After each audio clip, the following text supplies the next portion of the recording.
Millions of tax dollars are spent on this type of computer surveillance, a disgusting procedure for a professed free society. They're overstepping the bound. Just the other day, they walked into somebody's house. They suspected he was a drug dealer. He was using his automatic selector, and then police marched in, and they said it looked like a gun after they killed the man. In America! Is that what America's all about? I'd say no. We want privacy. Less government for individual liberty, get the government off our backs, a more sensible foreign policy.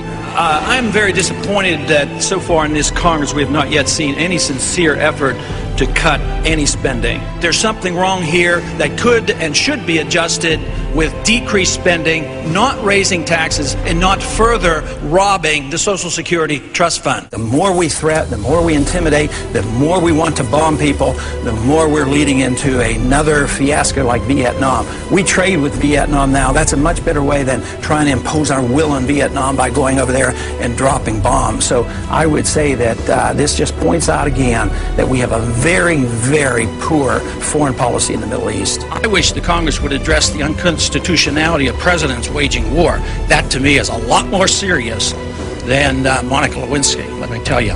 The corporations are in bed with the government. Peace and harmony can never be achieved by bombs and intimidation. Mr. Speaker, over the last 3 to 4 years, I've come to the floor on numerous occasions trying to sound a warning about both our foreign policy and our monetary policy. The cause is the Federal Reserve.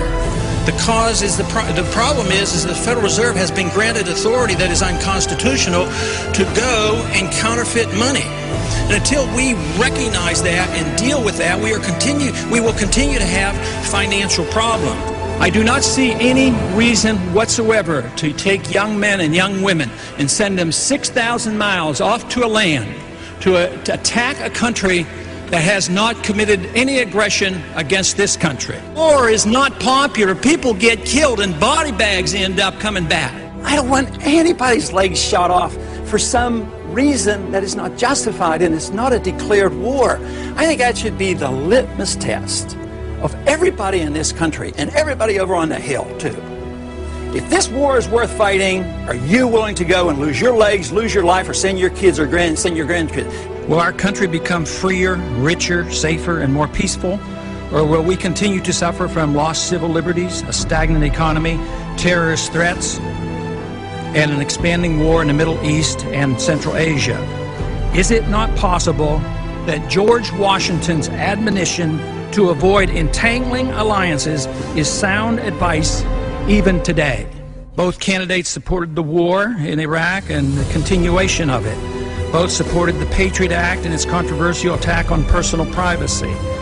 The true patriot will repeal the Patriot Act, is what they will do. Both candidates supported increased spending in almost all categories. I'm the most conservative member here. I have voted, against more spending and wasting government than anybody else.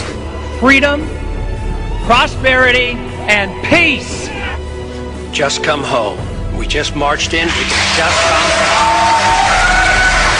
We have allowed our nation to be overtaxed and overregulated and overrun by bureaucrats. The founders would be ashamed of us for what we're putting up with. A system designed to protect individual liberty will have no punishments for any group and no privileges. Today, I think inner city folks and minorities are punished unfairly in the war on drugs. It is our job to check up and find what the Federal Reserve has done, audit them, and find out who their buddies are that they're taking care of.